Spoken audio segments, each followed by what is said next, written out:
Gary, hello. Morning, Leo.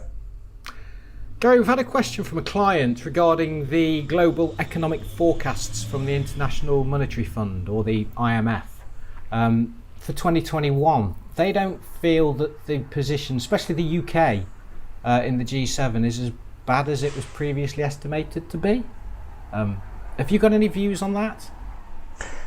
Yes, there's a lot of information coming out from different economic forecasting groups at the moment. So it changes very rapidly.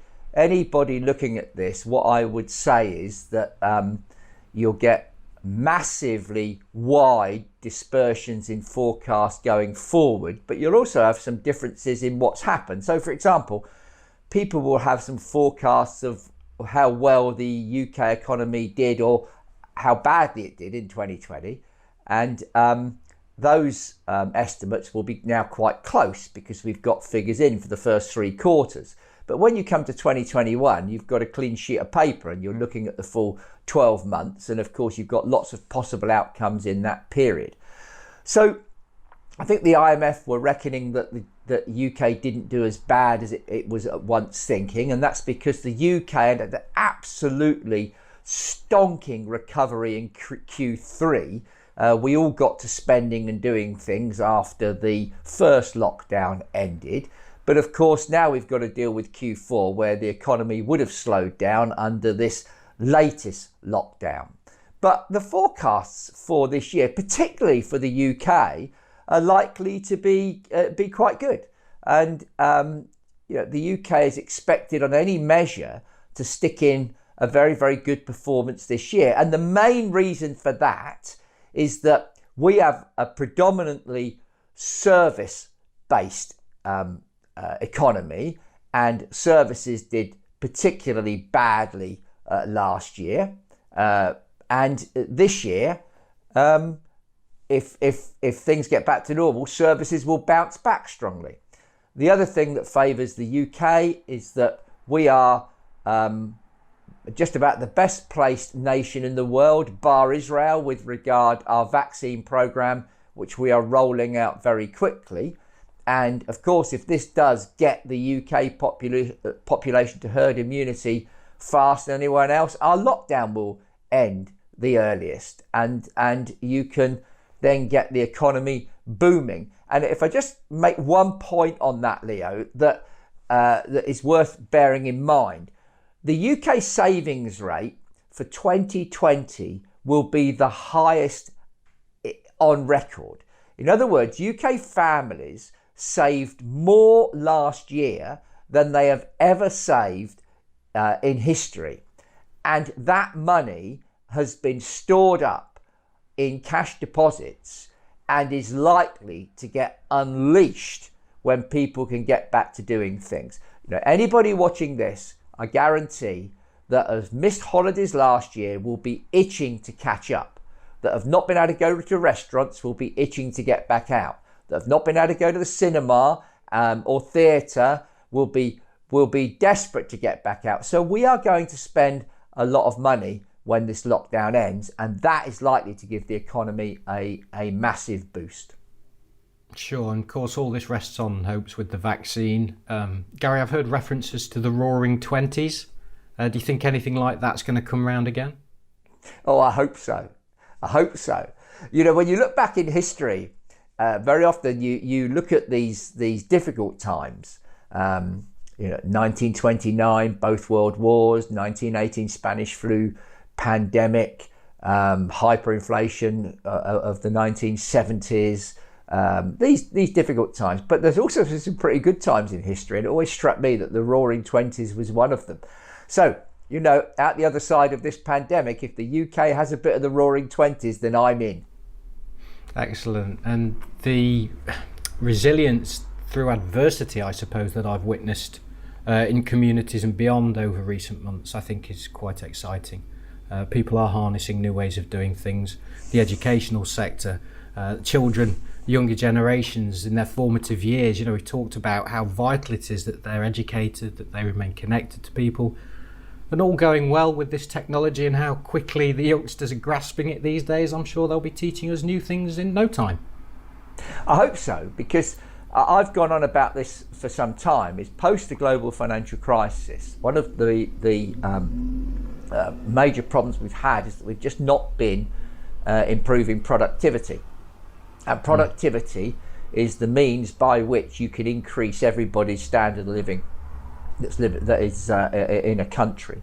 So it's one of the great outcomes, if it happens, and I'm fairly optimistic on this because I think we will get used to doing things in new ways, is that I'm hoping this gets productivity going up again. Do you remember, I've said this before, Leo, we've had really zero improvements in productivity for a decade. If we can get that going again, that will be good. And just by the way, anybody watching this, you're going to get some short-term improvements in productivity, but they're just flash statistics. And the reason for that is that a lot of the people that have been furloughed and taken off of the and made redundant and taken off of the active list were in the lower paid entertainment type, catering type jobs. So if you take them out, you push the average up, which makes the rest of it look more productive. But that won't be, that's a statistic you have to be very careful of. What we want to see is sustained improvements in productivity so that the country can raise the standard of living for everybody in it. Thank you, Gary. And just quickly, if I may, how have markets been performing at the moment? There's been a few wobbles. We're hearing about it in the news. Should we be concerned? Should we be comfortable? What's your take?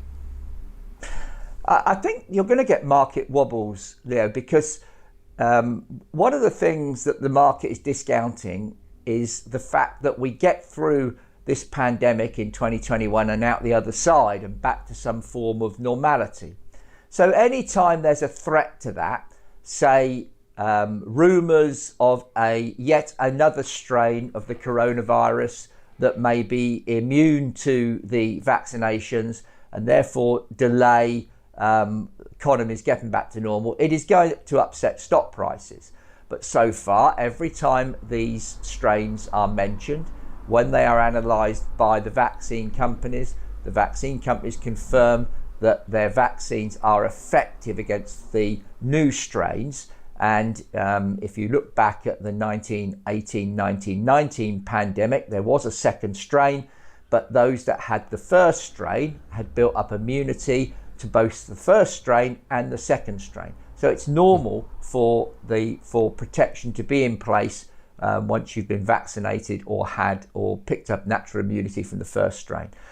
But that noise can upset markets. I think the other thing that we have to be careful of, and this is a nice problem, is that great mountain of savings, when it's unleashed into the economy to buy lots of goods, but lots of services in particular, could actually mean that for a while the country can't supply the goods and services that are demanded, and that would be inflationary, and perhaps that would be a turning point when interest rates start to rise. I think that would be not great for stock prices. It would be a disaster for bond prices.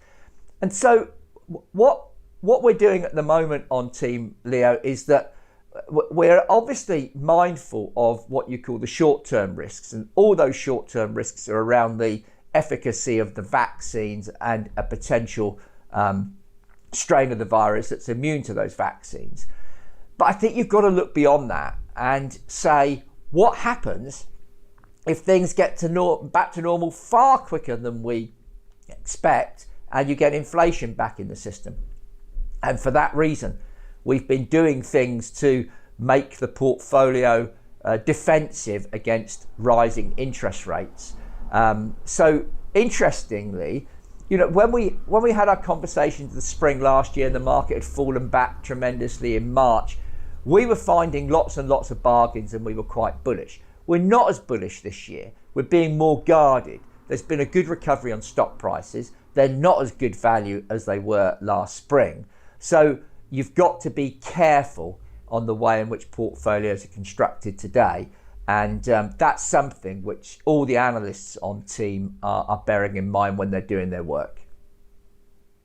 Sure. So we can expect some wobbles in the short term, and you're looking far further ahead to keep those ironed out in the Courtiers funds. Is that what I'm hearing? Yes, absolutely. I'm saying whilst the news I think is extremely good for the economy, you should never assume that goes over into stock prices. And you had a great example of this last year. The economy was a basket case through the summer for very good reason, and stocks rallied. But this time round, if the economy starts to rally, you can't necessarily say stock prices will rally again. So I would say to anybody who's trying to punt the market and be highly speculative, be very, very careful, because this is a difficult market to navigate, and we are being very mindful of the risks that would come as we get back to normality. So nice as that may be, it doesn't mean for one moment that we can relax what we do with the portfolio management of clients' portfolios. Good to hear, Gary. Thank you. We'll leave it there. Ladies and gentlemen, if you do have any questions, please let us know. We'll get those to the right people. Gary, once again, thank you. I will talk to you again soon. Thanks, Leo. Take care now.